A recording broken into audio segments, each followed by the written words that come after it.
Hello everyone, कैसे हैं आप सब। मैं एक बार फिर से आप लोगों के सामने एक नए वीडियो लेकर के आ रहा हूं, जो कि इसमें हम लोग देखेंगे जो टोटल पोएट्री है आपकी किताब में। जो 10 पोएट्री है उसमें हम लोग अधिकांश पोएट्री को, सारा का सारा पोएट्री हम लोग इस वीडियो में कवर कर लेंगे। जितना भी समरी है, जो कि समरी 5 नंबर का पूछा जाता है, और इसके आधार पर आप लोगों को सारी चीज़ें बनाने में आप आसान होगा। चाहे वो क्वेश्चन आंसर है, चाहे वो एक्सप्लेनेशन का बात हो, चाहे ऑब्जेक्टिव में भी काफ़ी हद तक हल हो जाएगा, और फिर क्वेश्चन आंसर भी इससे आप लोग आसानी से कवर कर पाएंगे। इस वीडियो में हम लोग टोटल पोएट्री को एक साथ एक वीडियो में देखेंगे, तो तकरीबन वीडियो थोड़ा सा लंबा होगा। आप लोग आसानी से सारी चीज़ों को देखेंगे तो निश्चित रूप से समझ में आएगी, और एग्ज़ाम के पॉइंट ऑफ व्यू से ये काफ़ी इम्पोर्टेंट होने वाला है। अगर आप लोग इस वीडियो को सही तरीके से देखते हैं तो निश्चित रूप से ये काफ़ी हद तक आप लोगों को फ़ायदा पहुँचाएगा, इसमें कोई शक नहीं है। आप लोगों से एक रिक्वेस्ट है कि अगर आप लोग मेरे चैनल पे नए हैं तो चैनल को सब्सक्राइब कर दीजिएगा। वीडियो अगर अच्छा लगे तो वीडियो को लाइक कर दीजिएगा, शेयर कर दीजिएगा, और भी दोस्तों के पास और भी ग्रुप्स में, ताकि सभी विद्यार्थियों को ये वीडियो समय पहुंच जाए। और बेल आइकन को प्रेस कर दीजिएगा, ताकि कोई भी जो नया अपडेट आएगा, कोई भी जो नया वीडियो हमारे पास से यहाँ से जो अपलोड किया जाएगा, तो उसका तुरंत नोटिफिकेशन आपके पास पहुँच जाएगा, और उसका फ़ायदा आपको आसानी से पहुँच जाएगा। तो चलिए हम लोग वीडियो को शुरू करते हैं। और सबसे पहला हम लोग देखते हैं sweetest love I do not go. आप लोगों को पता है कि आपके पोएट्री सेक्शन का ये पहला टॉपिक है, sweetest love I do not go. तो हम लोग देखते हैं sweetest love I do not go को कि क्या कंडीशन होता है इसमें। यह आप लोगों को पता है कि sweetest love I do not go जो है, ये जो है जॉन डॉन के द्वारा लिखा हुआ है। तो देखते हैं क्या है इस कविता में। इस पोएम में कवि कह रहे हैं, the poem was written in 1611। ये पोएम जो है वो 1611 का लिखा हुआ है, bye John Donne, John Donne के द्वारा, फॉर हिज वाइफ एन, अपनी पत्नी एन के लिए। This song is about destiny and fate.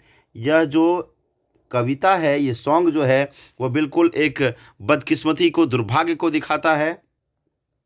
Don the poet has to leave his beloved under compulsion. Donne को अपने बिलव्ड को अंडर कंपल्सन में छोड़ना पड़ा था, यानी कि मजबूरी में छोड़ना पड़ा था। ही बिलीव्स, उन्हें विश्वास है, लगता है, it is impossible for him to survive without her company, कि वो जो है उनके लिए जीवन जीना आसान नहीं है बिना अपने पत्नी के सहयोग के या साथ के बगैर। उसके बाद है therefore he says he will be back in no time. वो कह रहे हैं कि बहुत जल्द ही वो जो है रिटर्न हो जाएंगे। ही फर्दर कंजोल्स हिमसेल्फ, वो एक दिलासा दे रहे हैं, हौसला बढ़ा रही हैं, सांत्वना दे रहे हैं, with the idea that we are not going to part from each other, कि इस बात को लेकर कि हम लोग एक दूसरे से अलग नहीं हो रहे हैं, but just turn aside to sleep, बस अलग अलग तरीके से घूम के सो गए हैं। ही रिक्वेस्ट हर बिलव्ड, वो अपने बिलव्ड से रिक्वेस्ट कर रहे हैं, टू रेजिस्ट हर इल, की हर एक बुराई को छोड़ दे, विल रिगार्डिंग हिम, उनके लिए। इसमें आप लोगों को पता है कि बहुत सारा बात इस चैप्टर में दिया हुआ है। इसमें आपको सूर्य के साथ तुलना हुआ है। कभी सूर्य के साथ तुलना कर रहे हैं अपने आप को कि सूर्य से भी जल्दी हम अपने बिलव्ड के पास पहुंच जाएंगे, जिसके पास ना तो सेंस है ना तो डिजायर है। बहुत तरह का बात, अगर इसमें से एक्सप्लेनेशन वगैरह आएगा तो इसका जो मेन टॉपिक है वो आप लोग ध्यान रखेंगे कि सन का चर्चा हुआ है, डिजायर का चर्चा हुआ है, उसके बाद जो है डेस्टिनी का चर्चा हुआ है। तो ये सब चीज़, और जो भी वर्ड होगा उसमें ओल्ड इंग्लिश का कुछ थीम आपको मिल जाएगा। एक्स्ट्रा ई जो है, जो आपको गो में यहाँ पर देखने को मिला था, वो ज़रूर मिल जाएगा। तो चलिए हम लोग अगला देखते हैं, सॉन्ग ऑफ माई सेल्फ को, जो कि वॉल्ट विटमैन के द्वारा लिखा हुआ है। अगला है topic song of my self. देखते हैं क्या है ये सॉन्ग ऑफ माई सेल्फ। देख रहे हैं आप लोग, इसमें कभी थोड़ा सा इस बात पर जिक्र किया है कि दुनिया में सभी बराबर हैं, ठीक है, कोई अलग नहीं है, कोई अंतर किसी में नहीं है, और यही बात पर इस कविता में पूरा का पूरा जिक्र किया गया है। तो चलिए हम लोग देखते हैं। The present poem Song of Myself is written by Walt Whitman. यह जो कविता है सॉन्ग ऑफ माई सेल्फ, वो वॉल्ट विटमैन के द्वारा लिखा हुआ है। The poet expresses his sentiment of humanity, कवि अपने संवेदनाओं को व्यक्त कर रहे हैं मानवता के प्रति। He says all men and women are born equal, वह कहते हैं कि सभी लोग, सभी महिला पुरुष सभी बराबरी में जन्म लेते हैं, सभी बराबर हैं। But he is very much in pen, वह बहुत ज़्यादा दुख में अपने आप को महसूस करते हैं। At seeing the quarrel between the two men, दो आदमियों के बीच में जब झगड़ा होता है तो वो सब चीज़ को देख करके बड़ा बुरा लगता है उन्हें। He says one who is God, वह कहते हैं कि एक तो भगवान है, and another who follows him, जो कि उन्हें मानते हैं, एंड हिज आइडियोलॉजी, उनके विचारधारा को मानते हैं, आर द सेम, वो सब बराबर है, सब सेम है। He further expresses his desire to keep his religion and ideology in silence till death, वह कहते हैं कि उनकी जो विचारधारा है, उनका जो आइडियोलॉजी है वो बराबर है, वो सब जगह सेम रहेगा, सबका सब कुछ बराबर है, और अपने रिलीजन को, अपने विचारों को वो मरते दम तक बरकरार रखेंगे, उनमें चेंजिंग नहीं आने देंगे। He does not want to reveal it if it causes discomfort, किसी भी तरह की परेशानी भी होगी तो वो उसको छोड़ेंगे नहीं। यही इस कविता का बात है। इसमें आप लोगों को बता दें, अगर ऑब्जेक्टिव का बात होगा तो समर ग्रास का चर्चा हुआ है, ब्लड का चर्चा हुआ है, सोयल का चर्चा हुआ है, एयर का चर्चा हुआ है, स्कूल्स का चर्चा हुआ है, उसके बाद जो है हजार्ड का चर्चा हुआ है, 37 ईयर्स का ओल्ड के ये कवि हैं उनका चर्चा हुआ है। तो ये सब सारी बातें इसमें दी हुई है। अगला हम लोग देखते हैं टू ऑटम को, देखते हैं क्या है।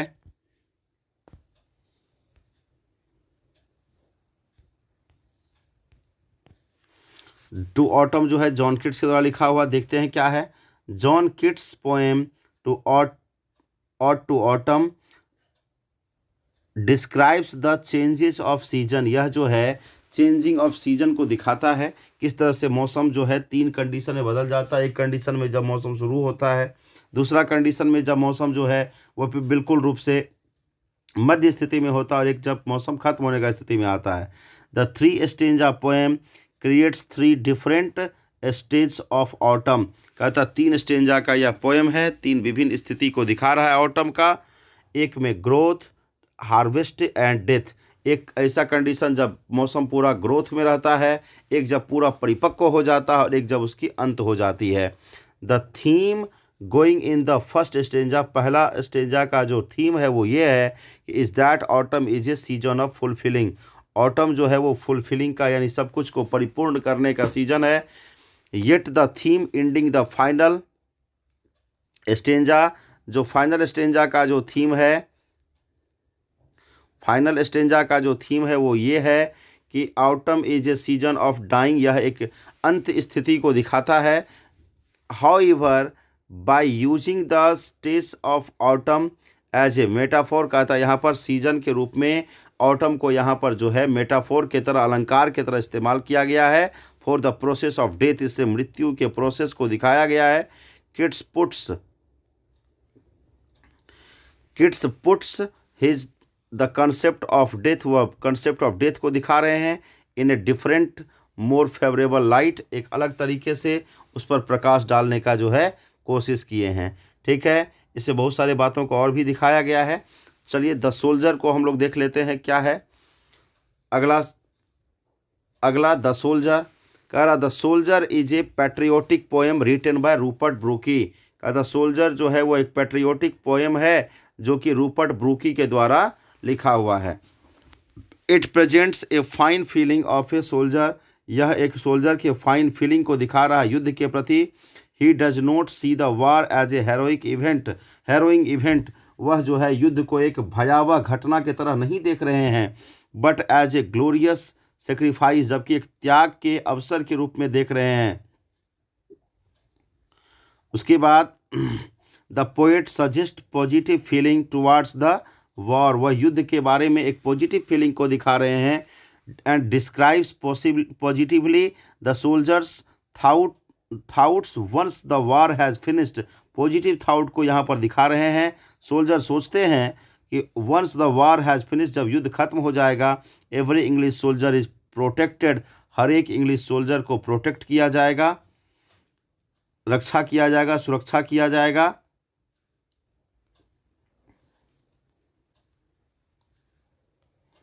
And glorified by English beauty, और वो इंग्लिश की जो इंग्लैंड की जो सुंदरता है उससे उसे नजवाया जाएगा, उसका महानता दिखाया जाएगा। एंड वेन दे डाई, जब वो मरेंगे, they will find peace and comfort, उन्हें वो शांति मिलेगी, उसे वो पीस मिलेगी। Mother England will be proud of them, ऐसे सोल्जर पर इंग्लैंड का जो होगा वो मदर इंग्लैंड को बड़ा गर्व होगा। एंड विल रिमेंबर देम, और वो उन्हें ध्यान में रखेंगे, रिमेंबर करेंगे। अगला पोएम है सोल्जर, सॉरी स्नेक। सोल्जर में आप लोग देखे थे कि कवि का ये कहना था कि अगर मेरी मृत्यु कभी युद्ध के दौरान दूसरे देशों में हो जाती है तो वो दूसरा देश भी हमेशा इंग्लैंड के लिए होगा। वो डस्ट, वो रिचर डस्ट होगा, बड़ा ही रिचर होगा, क्योंकि हम लोग जिस मिट्टी में पले बढ़े वो इंग्लैंड है। इंग्लैंड के द्वारा ही मुझे जन्म मिला है, इंग्लैंड के द्वारा ही वहीं पर हम पले बढ़े हैं, सारी बुद्धि मुझे वहीं मिली है, और मेरा मौत भी इंग्लैंड के लिए अगर होता है तो मेरे लिए बड़ा ये अच्छा बात होगा। अगला हम लोग देखते हैं स्नेक। स्नेक आपको पता है कि स्नेक चैप्टर में राइटर के यहाँ सांप एक पानी पीने के लिए आता है, बाद में उसे जो है राइटर बड़ा उहाफों में फंस जाते हैं कि क्या करें, इसे मारें कि छोड़ दें। गर्मी का दिन रहता है, कभी अपने आप को सेकंड कमर समझता है। एल्बेट्रॉस का चर्चा है इस पोएम में, एल्बेट्रॉस की तरह उसको मान रहे हैं। किंग एग्जाइल का चर्चा है, Sicilian July with Etna smoking का चर्चा है। तो ये सब सारा चीज़ इसमें दिखाया हुआ है। हम लोग देखते हैं, इसको स्टार्ट करते हैं।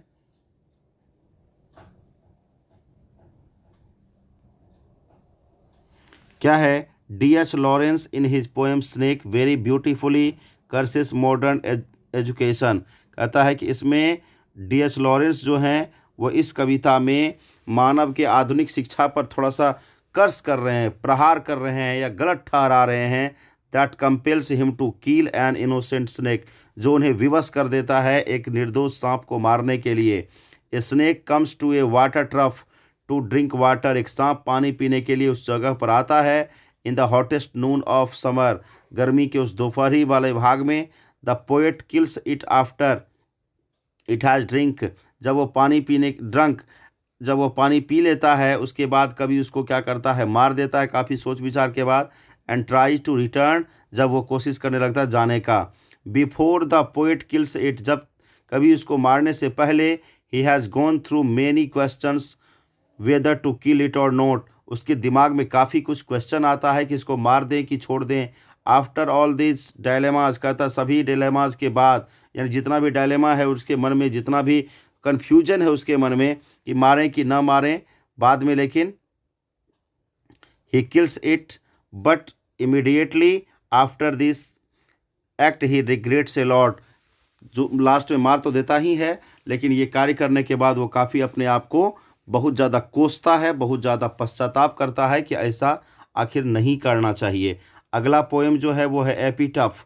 ठीक है, एपिटफ आपको पता है कि क्या होता है, मरे हुए आदमी के याद में जो उस जगह पर कुछ लिख दिया जाता, बना दिया जाता है, उस सिस्टम को, उस चीज़ को एपिटफ कहा जाता है। ठीक है, वाल्टर डी ला मेयर का बहुत सुंदर सा ये कविता है और इसको आप लोग याद कर लेंगे क्योंकि बार बार पूछता भी है। तो चलिए देखते हैं क्या है।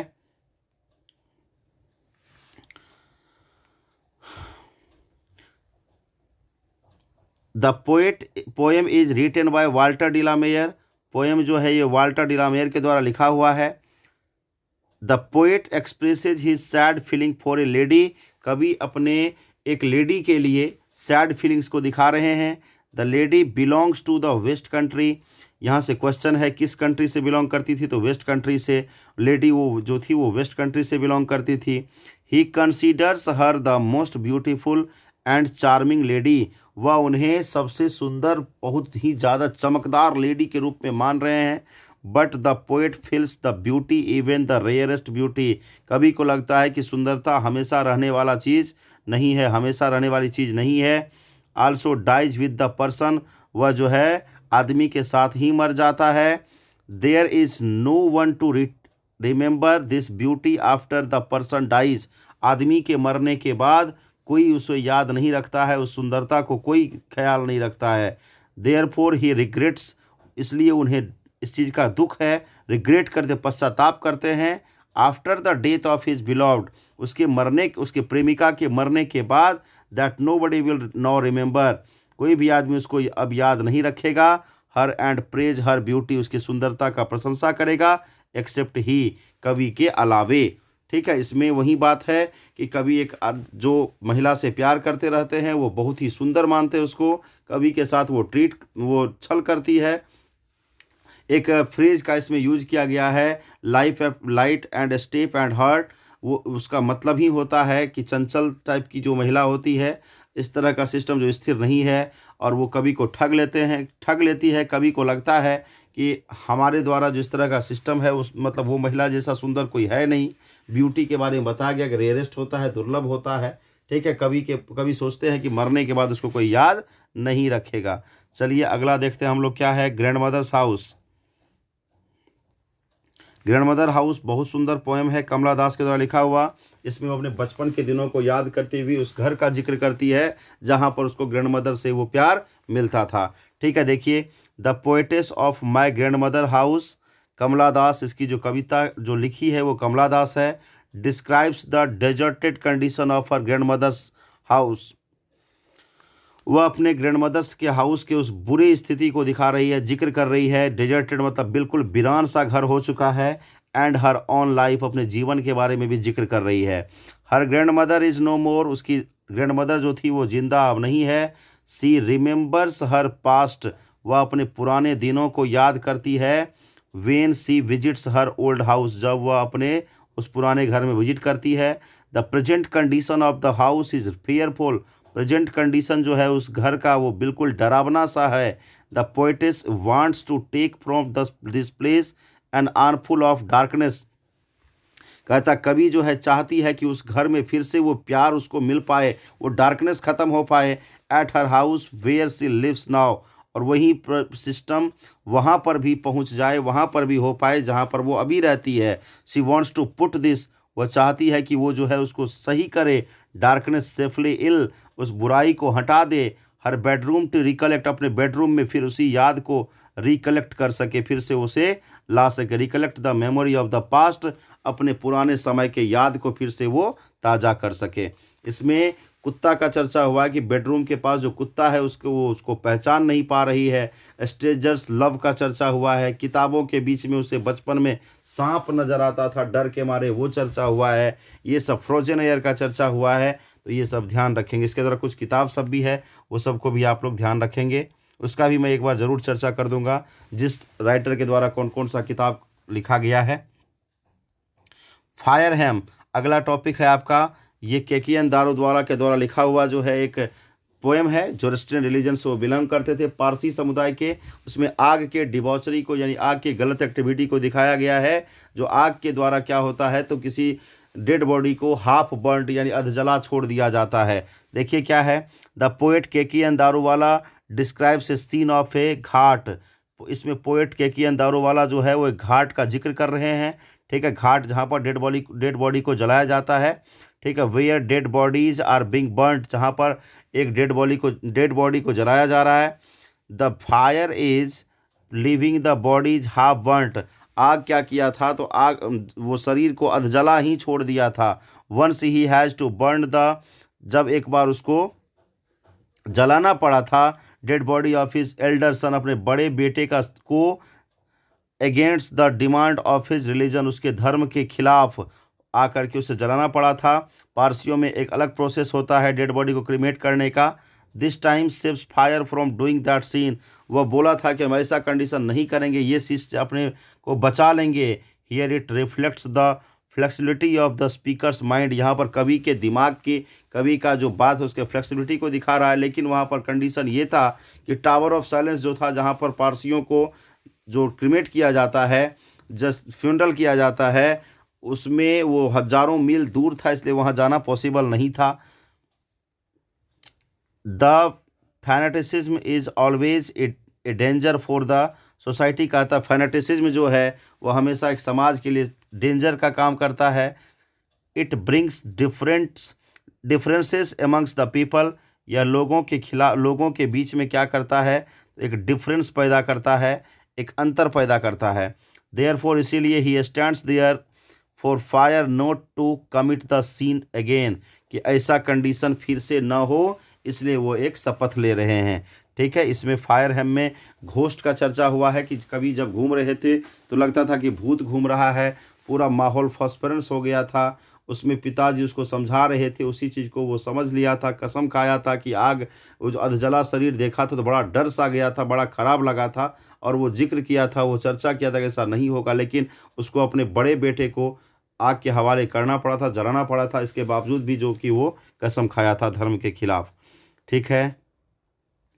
आप लोग एक ठो और है इसमें बचा हुआ, देख लीजिए, मैकेविटी द मिस्ट्री कैट का, बड़ा ही दिलचस्प है। और मैकेविटी का चर्चा आप लोग सुने हैं इसमें। मैकेविटी द मिस्ट्री कैट में कैट का कहानी है जो कि बहुत सारा क्राइम करती है लेकिन कभी पकड़ी नहीं जाती है। उसको वहाँ का पुलिस प्रशासन भी पकड़ नहीं पाता है। ठीक है। मैकेविटी नाम की बिल्ली होती है, ठीक है, और उसको मिस्ट्री कैट कहा जाता है, रहस्यमयी बिल्ली कहा गया है इसमें।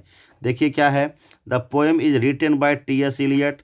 पोएम जो है वो टी.एस. इलियट के द्वारा लिखा हुआ है।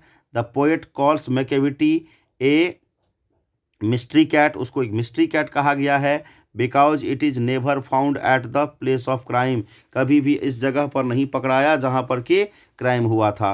Although it seems every time, जब भी, लेकिन मालूम सब जगह पड़ता था कि वहीं किया है। मैकेविटी कमिट्स द क्राइम, कि मैकेविटी ही वो क्राइम किया है। The poets impression of Macavity is very powerful, कवि के दिमाग पर मैकेविटी का इम्प्रेशन जब बहुत ज़बरदस्त पड़ा हुआ है। He compares it to Napoleon, इसका चर्चा जो है नेपोलियन से हुआ है, इसका तुलना नेपोलियन से भी किया गया है। ही इज़ पावरफुल, वह बड़ा ही पावरफुल था, एनर्जेटिक था, इंटेलिजेंट था, एंड नेग्लिजेंट, मतलब बड़ा ही बहुत बुरा काम करने वाला। ऑफ हिज आउटवर्ड लुक, उसको देखने से ही लग जाता था।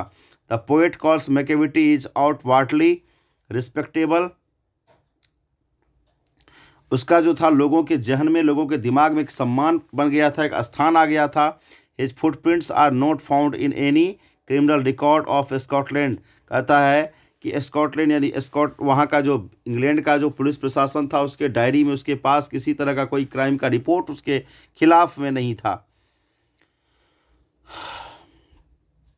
He enjoys respect in the eyes of people, उनका लोगों के नज़र में उसके पीछे सम्मान आ गया था। दे से ही चिट्स ऑफ कार्ड्स, वो लोगों को हर तरह से ठग लेता था, लोगों को परेशान करता था। तो ये था आपका टोटल समरी का जो पेज था, समरी का जो एक पोएम सेक्शन का जो समरी है पोइट्री का, वो आप लोग बढ़िया से याद कर लीजिएगा। 5 नंबर का तो समरी रहेगा, और फिर मैं बता रहा हूँ कि एक्सप्लेनेशन में भी आपको ये हेल्प कर देगा, ऑब्जेक्टिव में भी हेल्प कर देगा, क्वेश्चन आंसर में भी हेल्प कर देगा।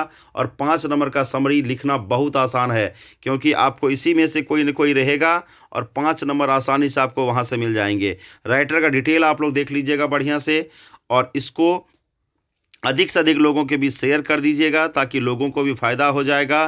चैनल को मैं फिर से बोल रहा हूं कि आप लोग से अपेक्षा है इसको आप लोग सब्सक्राइब कर देंगे, वीडियो को शेयर कर देंगे, लाइक और कमेंट ज़रूर कर दीजिएगा। धन्यवाद।